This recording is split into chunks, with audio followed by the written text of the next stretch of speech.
Então, boa noite oficialmente, Vicenzo e Marcos. Estamos aqui na última aula, aula de número 30 de Números na Educação Básica, segundo semestre de 2021. A ideia aqui hoje é a gente fazer uma avaliação da disciplina como um todo. Eu coloquei até uma pergunta lá no Moodle, na aula de hoje: que contribuições a disciplina trouxe para o professor ou a professora de matemática que eu sou? E acho que eu vou fazer uma retomada aqui de tudo que a gente fez na disciplina, só para a gente se localizar melhor, tá bom? Que aí vocês vão lembrando também alguns detalhes.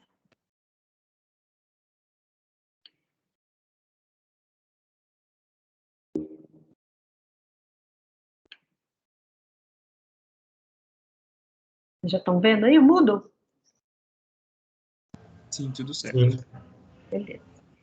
Bom, então, nós começamos com uma rápida olhada lá na BNCC, Base Nacional Comum Curricular, em especial para a unidade temática Números e sobre o conceito de letramento matemático.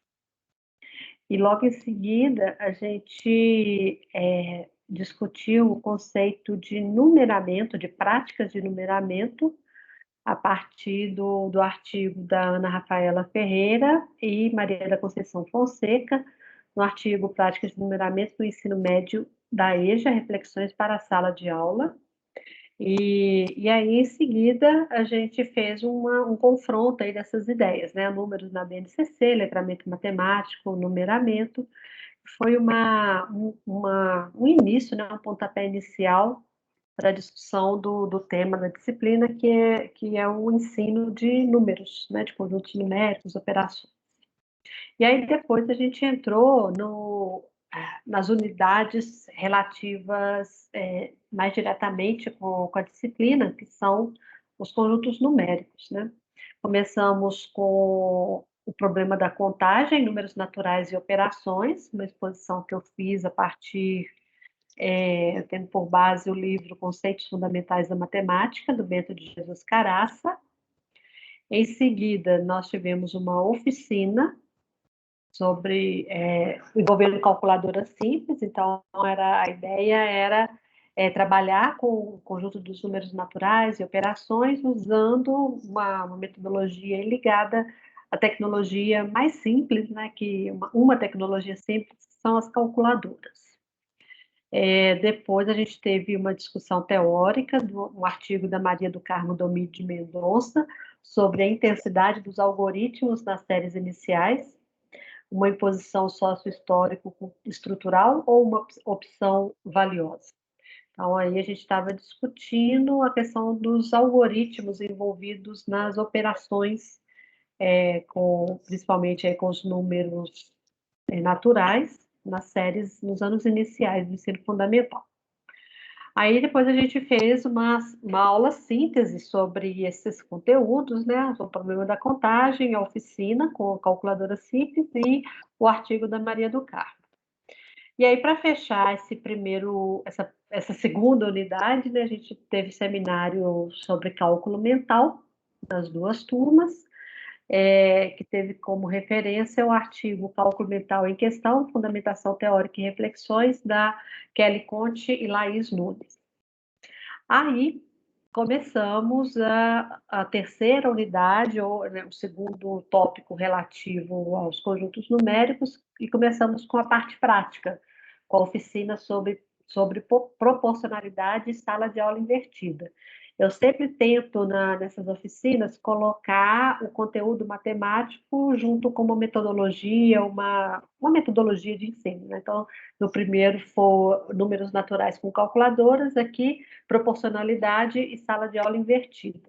Para isso, a gente considerou alguns vídeos produzidos pela professora Petrina Velar, e aí vocês em grupos trabalharam aí uma proposta para o ensino de proporcionalidade, tendo por metodologia sala de aula invertida.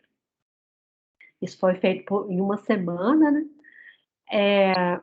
Aí Logo em seguida, então, teve uma aula expositiva minha sobre o problema da medida, construção e propriedades do campo racional, uma parte mais matemática, teórica em termos matemáticos, né? Também baseada no livro do Caras. Depois a gente teve uma discussão teórica com um artigo do Bigode, Antônio José Lopes, sobre o que nossos alunos podem estar deixando de aprender sobre frações quando tentamos lhes ensinar frações. Então, aqui a gente já está discutindo a questão do ensino do campo numérico dos racionais. Depois a gente teve uma palestra com a professora Juliana Batista, do Centro Pedagógico, sobre o ensino de divisão, que é bem uma transição aí dos números naturais para os números racionais, né? Porque dependendo da divisão entre números naturais, a gente pode cair num número racional. E todo número natural é um número racional, né? E aí a Juliana apresentou para a gente um método que ela criou para ensinar divisão para as crianças no ensino, nos anos iniciais do ensino fundamental, que ela chama de método do saquinho. Depois, logo em seguida, a gente teve uma outra oficina com o pessoal do projeto Visitas, do Departamento de Matemática, e eles apresentaram algumas opções de jogos envolvendo números, né? Essa oficina foi feita nas duas turmas.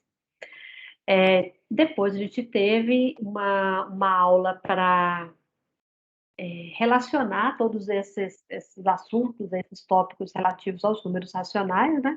Uma aula mais de discussão, de conexão, de colocar em diálogo cada uma das aulas anteriores. E para fechar o tópico números racionais, a gente teve um seminário sobre números racionais, né? Baseado no artigo As Diferentes Personalidades do Número Racional, trabalhadas através da resolução de problemas. As autoras são Lourdes Onuchique e Norma Alevato. Aí fomos para o recesso de final de ano, quando voltamos em janeiro, mudamos para o assunto Campo Real, né? Começamos com uma aula expositiva sobre a crítica do problema da medida para a apresentação do campo real, uma aula também baseada no livro do Bento de Jesus Caras. Depois a gente teve uma discussão teórica bem longa aí sobre a questão do ensino dos números irracionais. Primeiro, sob o ponto de vista dos alunos, né, o artigo Existe ou não existe um quadrado de medida de área 13 centímetros quadrados, da Veridiana Rezende e Clélia Nogueira. Depois a gente teve uma discussão sob o ponto de vista da licenciatura em matemática, com o artigo Números Reais, Concepções dos Licenciandos e Formação Matemática na Licenciatura, da Eliana Soares, Maria Cristina Ferreira e Plínio Moreira. E, por fim, um seminário sobre o mesmo tema, números reais, números irracionais, né?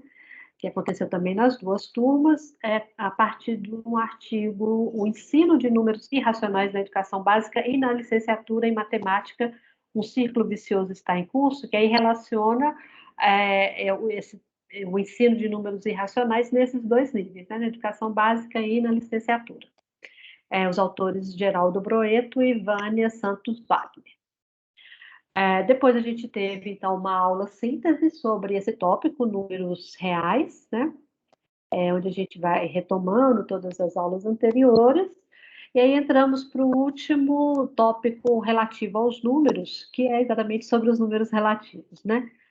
Uma aula expositiva baseada no livro do Caras. Depois a gente teve uma discussão sobre o ensino de números inteiros ou números relativos, né? A partir da discussão do artigo do Rodolfo Chintani e colegas, uma discussão sobre a regra de sinal na multiplicação de números inteiros com estudantes do ensino fundamental. E uma aula para sintetizar esse tema mais curtinho aí, né? As aulas anteriores. Depois nós entramos na discussão de uma tendência específica da educação matemática, que é a modelagem matemática, relacionando, lógico, com o tema da disciplina, que são os números. Aí a gente teve um seminário baseado no artigo do Emerson Tortola e Karina Silva sobre modelos matemáticos nos anos iniciais das pesquisas às práticas.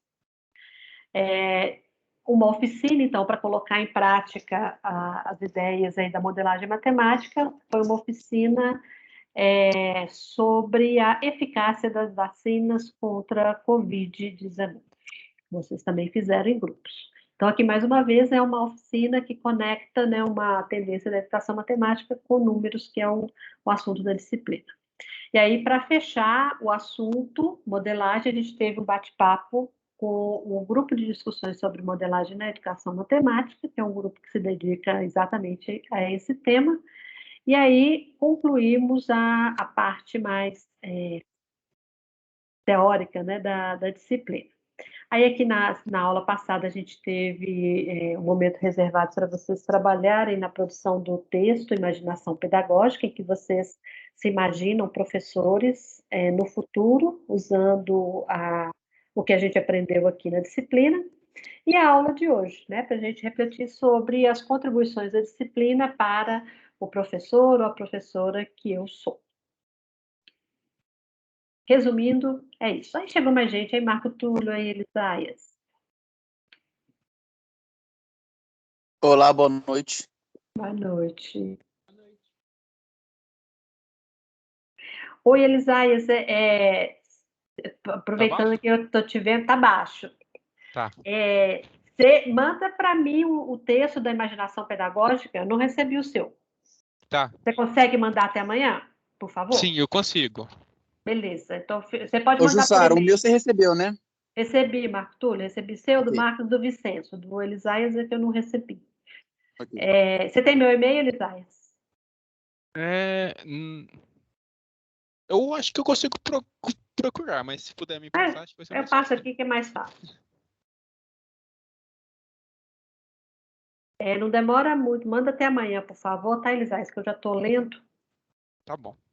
Obrigada.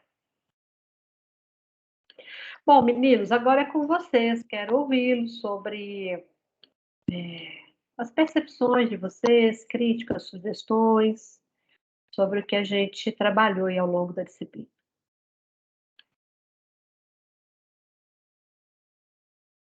Olha, assim, eu gostei bastante, né, para falar a verdade, e achei que essa disciplina cobrou muita criatividade dos alunos, assim, a imaginação que vai além desse raciocínio padronizado que a gente tem, né? Por exemplo, até te fiz aquelas perguntas no fórum, você até respondeu para mim sobre do saldo do banco lá, ser artificial ou não. Achei interessante aquilo, porque questão lá do produto dos números negativos, né? Se realmente a gente tem essa aplicação na vida real, porque são poucas pessoas que param para pensar, né, nesse tipo de situação e começam a indagar realmente a aplicação de certas coisas que a gente aprende na matemática. O senso comum geralmente está acostumado a somente assimilar aquele conteúdo, né, aplicar de forma robótica, né, mas não chega a questionar tantas coisas sobre o porquê daquilo, a explicação daquilo, ou a origem daquilo. Assim, eu acho que sua disciplina cobrou muita essas coisas, né, mas que envolvem a questão da curiosidade, né, sobre saber o porquê das coisas que existem nos números da escola básica, e eu acho que foi muito importante. Eu acho que ajudou bastante, assim, né? Até a formação do docente também, saber sobre a questão de coisas da história da matemática na parte de números, né? Essas curiosidades, e acho que isso contribui, sim, para a formação do professor e até para uns futuros alunos, né, que forem questionar o professor sobre o porquê daquilo, sobre aquilo. Então, o professor tem que estar apto a responder, né, sobre aquela dúvida. Então, acho que é importante, assim. Eu gostei bastante.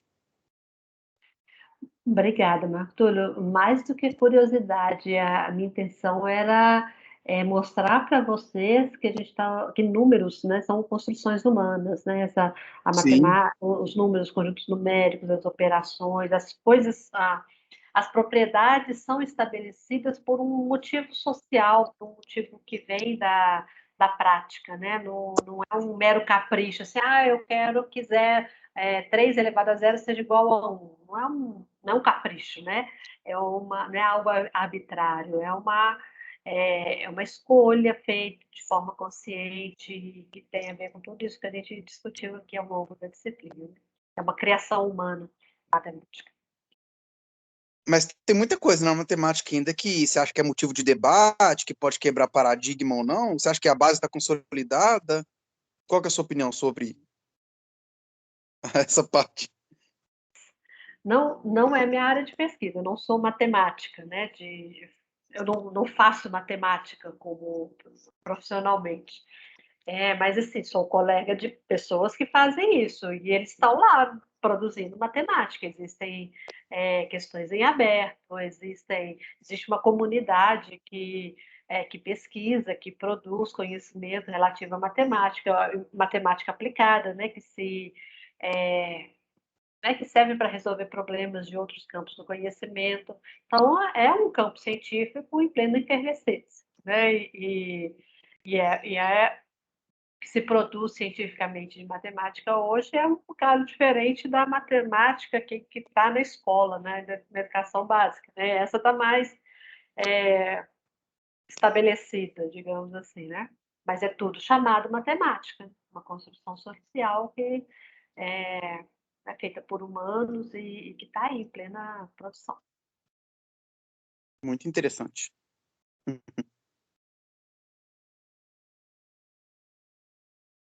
Bom, posso falar? Sim, Elisaias, por favor.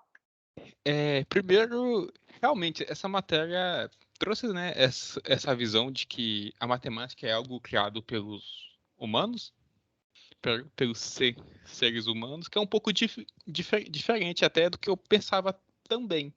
Não sei, sei lá, pelo menos quando eu estava, até antes de entrar na faculdade, no início também pensava,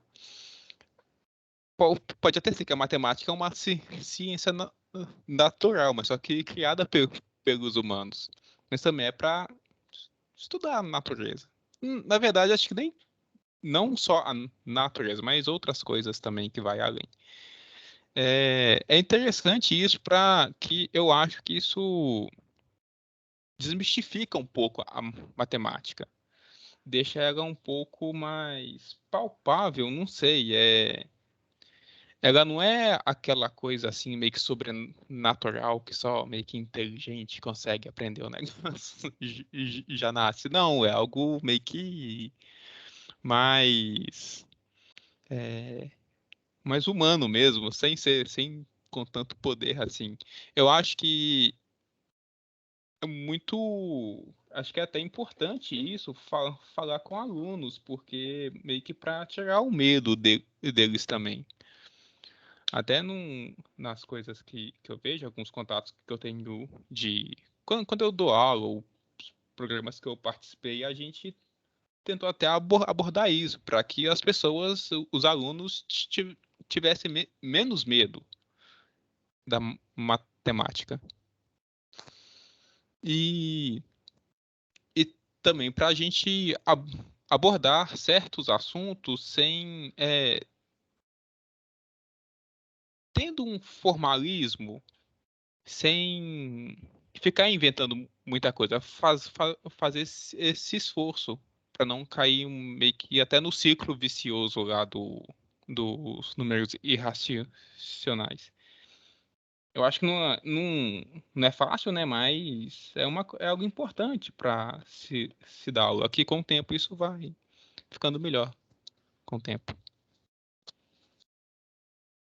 Obrigada, Elisaias. Eu acho que é tornar a matemática acessível, né, aos alunos, desmistificá-la, como você disse, né, e mais do que falar que ela não é isso tudo, esse bicho de sete cabeças, a gente tem que torná-la acessível, né, e isso é por meio de práticas que sejam, que tragam significado para os conceitos, para as estratégias matemáticas, mostrar para os estudantes que eles podem fazer matemática raciocinando logicamente, né, a partir de informações matemáticas, que eles podem aplicar matemática na vida deles, né? Então, é tornar a matemática concreta no sentido palpável, né? E não algo que vive num mundo à parte do nosso. Sim. Obrigada, Elisai. Nada. Eu vou comentar também, Jussara. Vamos lá. Eu sou até suspeito, né, pra falar, porque já tô 3 semestres perseguindo a Jussara.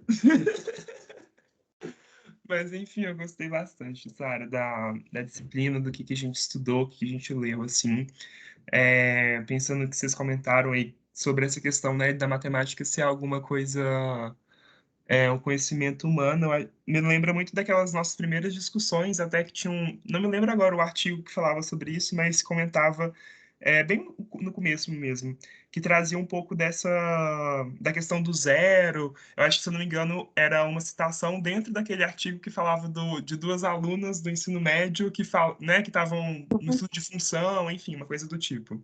uhum. E aí, enfim, né, trazer esse olhar também de que é alguma coisa humana, para que os alunos também consigam, perceber que, né, foram pessoas como eles que fizeram aquilo, né, e assim, que é uma questão que a gente construiu ali. É, Enquanto você foi fazendo a revisão assim, do que a gente viu, pontuei algumas coisas aí, inclusive o artigo é o Mendonça 96, que Da Maria do fala Carmo. sobre algoritmo, né? Uhum, Eu achei ele muito interessante porque ele traz essa questão social também, né, e desse aspecto de como que tem vários mecanismos aí que vão, enfim, que no caso, né, vai estar focando essa questão do algoritmo, mas como que a matemática ela também vai se construindo dentro da escola por uma questão, esses aparatos sociais também, né, de culturais, assim, como é que isso vai sendo criado. E na época, quando eu li esse artigo, eu acho que uma coisa que eu achei muito interessante é que ele é de 96 e era, assim, super atual, assim, né? Coisas que, enfim, são realidade ainda. Então, é bem interessante como a gente tem muita caminhada aí também de uma forma prática, né? Assim, pensando no que é feito ainda em sala de aula e tal. Gostei bastante dos outros artigos, enfim, o artigo do Bigode de ensino de frações eu achei muito interessante que o pessoal trouxe também sobre é, com o seminário. Achei muito bacana a oficina que a gente Não, o trouxe. seminário foi das diversas personalidades dos números racionais. Ah, verdade, Né? O, verdade. o O do Bigode foi Bigode complementar, foi né? aquela das frações, que ele. Só frações, né? Que ele falando de quanta coisa supérflua, né? Inútil sobre frações que são ensinadas, e a gente deixa de ensinar outras que são importantes. Ah, sim, isso. Não, perfeito. É, Mas eu achei muito interessante, assim, porque eu acho que muito dessa passagem também da gente de estudante, né, para professor também é da gente contestar, né, essas questões, assim, que vão sendo só... que a gente aprende e acha que a gente vai ensinar da forma que a gente aprendeu, né? Mas acho que é um movimento muito importante da gente... É um movimento necessário, assim, da gente colocar dentro da prática docente, né? Da gente encarar mesmo aquilo e ver o que tem ali que tem aquilo ali de tangencialidade para o mundo dos estudantes, que realmente aquela fórmula de estudar, de ensinar, né, não faz muito sentido mais enfim, o que dá para a gente transformar nisso. Me permite um comentário, Sim. Vicenzo? É a segunda vez que eu dou essa disciplina e eu percebi que eu aprendi muita matemática a partir de ser professora dessa disciplina, porque é diferente a gente usar os conjuntos numéricos e as operações, né, para fazer matemática normalmente, e estudar o ensino dessas ideias, desses conceitos matemáticos, porque, né, por exemplo, você falou dos números racionais, né? O artigo do Bigode e da Oluchique e da Levato sobre os números racionais, as diferentes personalidades, eles mostram para a gente tantas nuances desse conceito matemático, número racional, que eu acho que eu, como professor, ainda não tinha me dado conta, como usuária, né, de números racionais, não tinha me dado conta disso tudo. E muitas vezes a gente vai ensinar esse conteúdo pensando assim, eu sei isso já, então é fácil. Isso, número racional é uma coisa fácil. Mas quando a gente vê essas várias nuances, essas dificuldades, esses percalços que aparecem, né, nessa diferenciação de razão para ponto na reta numérica, ou fração, ou número decimal, sabe, é uma filosofia muito delicada ali, E aí eu acho que eu aprendi muita matemática a partir da discussão desses conceitos, do ensino desses conceitos. Né? E imagina vocês, então, né, que estão começando agora na prática docente, né? Eu acho que é isso que eu acho importante para a formação do professor, sabe? Da gente estudar conceitos matemáticos, mas de um ponto de vista do ensino, que aí a gente mistura essas coisas, né? Mistura a matemática com o ensino dela e aí a gente aprende, ensina. Eu acho isso muito rico. Obrigada, César. Não imagina, mas eu acho muito interessante mesmo, sério, porque também é uma forma da gente, às vezes, construir caminhos dentro de sala de aula, né? Pensando nisso, porque para a gente é muito. A gente não faz essa divisão na nossa cabeça, né? Quando a gente está pensando na razão, ou quando a gente está pensando, sei lá, na proporção e tal, tudo é número racional e tal. Mas se a gente também tem um estudo assim sobre o ensino, pensando nessas sutilezas, também a gente consegue trazer isso em sala de aula. Então, acho muito, assim, é uma coisa que foi muito importante para mim também, de pensar sobre isso. E uma outra coisa que eu coloquei aqui, mas inclusive até sobre essa questão de números, de conjuntos numéricos, né?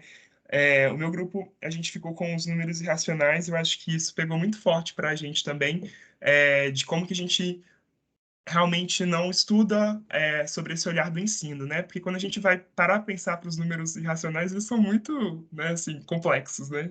Um trocadilho aqui complicado.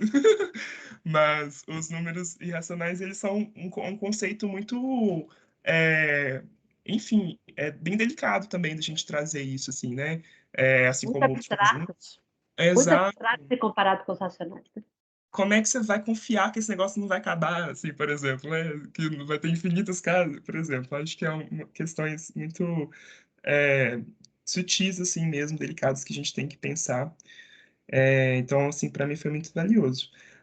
E um outro comentário que eu queria fazer sobre uma oficina, eu achei muito bacana de ter uma das oficinas com sala de aula invertida. Da gente, só, né, de ter contato com a metodologia, assim, que eu acho bem, bem bacana também, da gente colocar isso também um pouco dentro do que a gente faz em sala. Ai, obrigada, Vicente. Marcos? Hoje, Sara, Tem dois Marcos aqui hoje, desculpa. pode falar. Na que você falou Marcos, eu achei que era eu, porque tem um Marcos também, agora que eu vi. Mas pode falar, Marcos. Vou desativar o meu áudio. Hoje, Sara, eu queria mais fazer um agradecimento, que eu acho que essa matéria foi muito, pelo menos para mim, foi extremamente proveitosa. Eu gostei muito de todos. Eu também fiz esses exercícios hoje lá no Moodle. Hoje não, domingo eu acho. Eu passei no Moodle e fui olhando tudo que a gente foi fazendo. Aí, quando eu li o nome dos artigos, eu lembrava das discussões. Eu falava, não, esse artigo aqui fala disso. E às vezes a gente vai esquecendo, porque vão ficando muitas coisas no semestre. Mas foi muito proveitoso o ensino dessa disciplina. Eu gostei muito porque dá uma visão maior para a gente. A gente fica com mais segurança para trabalhar isso em sala de aula. A gente ganha muito com isso. Essa situação aí dos números irracionais que o Vicente citou, hoje, coincidentemente, eu estava lá na escola, a professora faltou, eu tive que substituir ela, e nesse início, no nono ano, a gente vê essa retomada de conjuntos antes de aprofundar mais sobre união, interseção. Aí a gente estava falando sobre números irracionais e o menino me chamou num cantinho, tinha um exercício sobre o pi, perguntou, uai, como é que você sabe que esse número nunca acaba? Aí eu fiquei exatamente com essa questão do Vicente, que eu falei, a gente tem que confiar que ele não acaba, porque é uma coisa bem abstrata, até na faculdade a gente tem esses questionamentos. Eu acho que eu fui até bem convincente com ele, conversando com ele assim, e ele gostou. E a gente, em sala de aula, a gente percebe que a gente ganha mais propriedade, a gente percebe que a gente tem um conhecimento maior. Isso é muito importante na nossa formação docente. Essas matérias de educação básica, eu sou suspeito para falar que eu gosto muito. Desde o primeiro semestre, eu vou tentando pegar a didática de licenciatura, aquelas matérias que a FAI vai ofertando, para ter uma visão maior sobre a educação e o ensino da matemática. Bacana, Marcos. Obrigada. E é interessante isso, né? Na turma da tarde também apareceram depoimentos desse tipo, né? De que, assim, olha, você já estou colocando em prática, né? Olha, aquilo que a gente discutiu já aconteceu com minha turma, com aluno de aula particular, mas aí eu fico feliz de ter esse retorno de vocês, né? Porque a ideia é essa, né? É mostrar para vocês que existem alternativas para ensinar essas coisas tão complexas, tão abstratas, né? E tornar acessíveis, né, para os nossos alunos, nossas crianças, jovens e adolescentes. Bom, era isso que eu tinha para hoje. Se vocês quiserem acrescentar alguma coisa. Eu quero. Eu lembrei aqui. Não sei se vocês se lembram, no primeiro dia de aula, normalmente eu falo no primeiro dia de aula dessas disciplinas sobre qualquer filosofia que eu tenho para organizar essas aulas, né?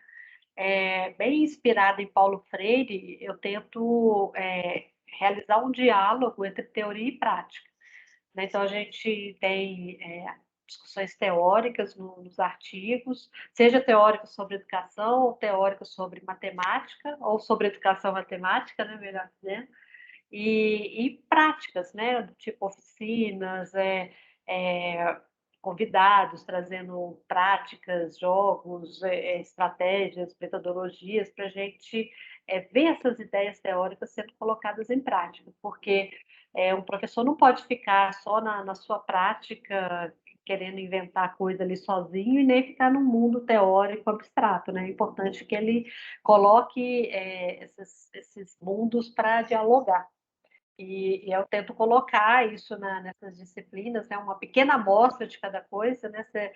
O César falou da sala de aula invertida, essa é uma amostra, né? Um teminha pequeno ali, onde vocês podem aprender um pouquinho e, tendo curiosidade, procurar outras referências para aprofundar naquele assunto, né? Então, a gente vai pincelando um monte de coisa, né? Sala de aula invertida, calculadora, modelagem matemática, que mais que a gente teve aqui?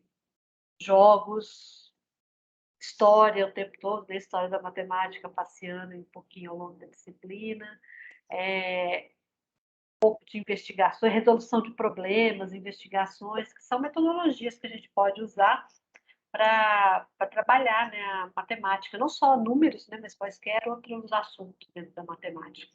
E é importante que o professor conheça essas diferentes metodologias, porque cada um fica melhor para algum conteúdo, né? E não faz sentido a gente querer usar sempre uma única metodologia para tudo. Então, é importante que ele conheça várias e saiba onde buscar informações sobre essas metodologias para, assim, dependendo do conteúdo, isso aqui eu vou fazer com investigação matemática, isso aqui eu vou fazer usando um software, um GeoGebra, isso aqui eu vou dar uma aula sobre isso, uma aula expositiva que eu acho que organiza melhor as ideias. E aí a gente vai variando. É importante que o professor seja versátil, né, nas suas metodologias para poder atender diferentes públicos, né, que frequentam a escola. E aí eu bati nessa tecla o semestre inteiro, né? Aula expositiva a gente já conhece, a gente tem que diversificar. Mas isso não significa que nunca devemos dar aula expositiva, né? Eu mesma dei aula expositiva de vez em quando aqui para dentro. Mas a ideia é a gente diversificar as metodologias para, de alguma forma, atingir todos os estudantes, né? Cada um se adapta melhor a um tipo de metodologia diferente, né? Então, leva essa ideia para a prática de vocês, de pesquisar diferentes metodologias, diferentes fundamentações teóricas para abordagem de qualquer assunto, porque tem um mundo de coisas por aí. Vocês não precisam ficar só num tipo de prática.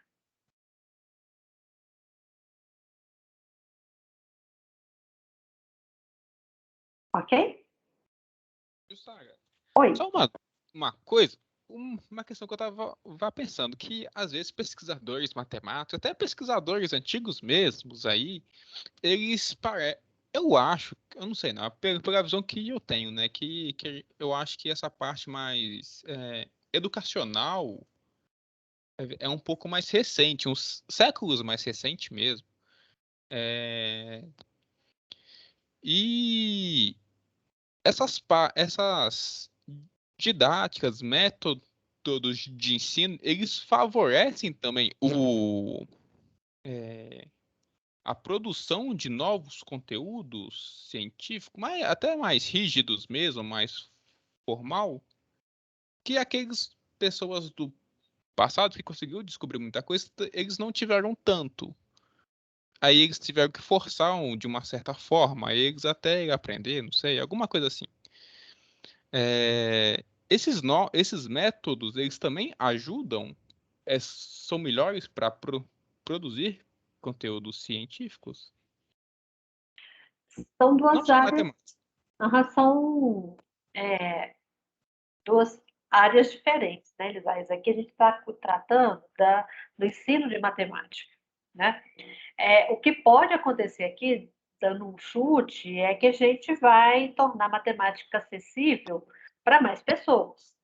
E aí pode ser que essas pessoas se interessem mais tarde por seguir a carreira de matemático e produzir matemática. Mas ele pode também seguir carreira de, sei lá, de advogado, de não formar num curso superior, e ter uma outra profissão qualquer. Então a gente não sabe, né, o que vai, qual que é o futuro daquelas crianças que são nossos estudantes. Mas antes disso, é importante a gente se preocupar com a formação desses estudantes como cidadãos, né? Porque a matemática é usada na vida para decidir o salário das pessoas, para decidir se toma vacina ou não, para decidir a produção de vacina, então, assim, tem uma série de coisas que a matemática está presente na vida, né? Então, é importante, eu defendo uma educação matemática voltada para a formação dos cidadãos, para eles viverem, para eles atuarem na vida. Inclusive, faz parte da vida fazer um curso superior. Se ele quiser, ele tem condições disso. Se ele não quiser, tudo bem também. Né? Porque quando as crianças, quando estão no ensino fundamental, médio, elas ainda não sabem o que elas vão ser quando crescer, né? Então, essas diferentes metodologias para o ensino de matemática, elas têm a intenção de atingir mais pessoas. Eu estava até numa conversa com o Jarbas lá no Moodle, falando sobre a educação matemática recente, né? Um campo que foi criado recentemente e eu diria que é uma consequência da diversidade cultural das escolas. Né? Na hora que começa as crianças terem dificuldade, terem medo da matemática, aí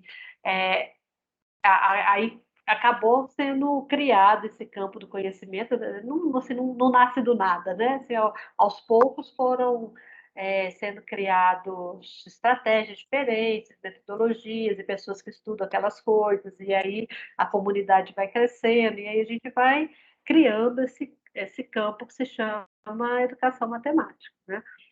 Eu acho que ele começou a ser organizado mais assim, na década de 70, por aí. Tanto que o educador matemático mais reconhecido aqui no Brasil é o professor Biratan Ambrosio, que faleceu em maio do ano passado. Né? Então, agora, o matemático mais antigo, Euclides, 300 anos antes de Cristo. Né? Então, esses são campos do conhecimento que nasceram em momentos históricos bem diferentes. Mas essa sua pergunta, eles ainda não sei responder, se isso vai facilitar a criação de mais matemática. Vamos ver. Entendi. Mas você falando, eu até pensei que realmente, né, que quanto mais pessoas souberem matemática e conseguirem pensar, né, não ter muita, sei lá, ter mais facilidade, mais conhecimento sobre a coisa mesmo, pode facilitar realmente a muita coisa que pode se fazer na vida. E também, você falou aí na década de 70, o educador mais antigo, mais recente, não sei, ouvi uma reportagem, até eu pesquisei um pouco. E o meu irmão até comentou para mim que ele era da área de física, que acho que até o Feynman, ele veio pro Brasil algumas vezes, até para questão de pesquisar a educação mesmo no Brasil. Aí foi, não sei, antes dos anos 60, alguma coisa assim. Aí acho que eu acho que ele deu alguma contribuição também para a educação do Brasil, quando estava fazendo o currículo dos Ai, repete estudantes. o nome da pessoa, por favor. É o Feynman. Acho que é Feynman. Richard Feynman, não sei. Ah, eu não conheço esse. Eu sei que ele é da física. Acho que ele Físico. até tem técnicas Achei. muito boas Richard de Feynman. aprender, de Aham. aprendizado. Tem até as técnicas de Feynman, não sei. Não sei quais que são não, mas parece que são bem boas. Não conhecia. Mas eu não tenho certeza não. Achei ele aqui no Google.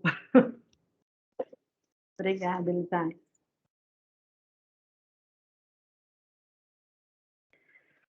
Bom, pessoal, então é isso.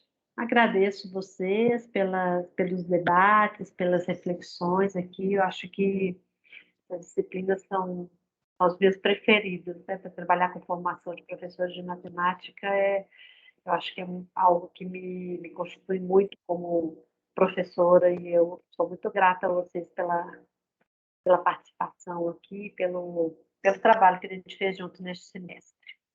Obrigada, gente. De nada, eu que agradeço.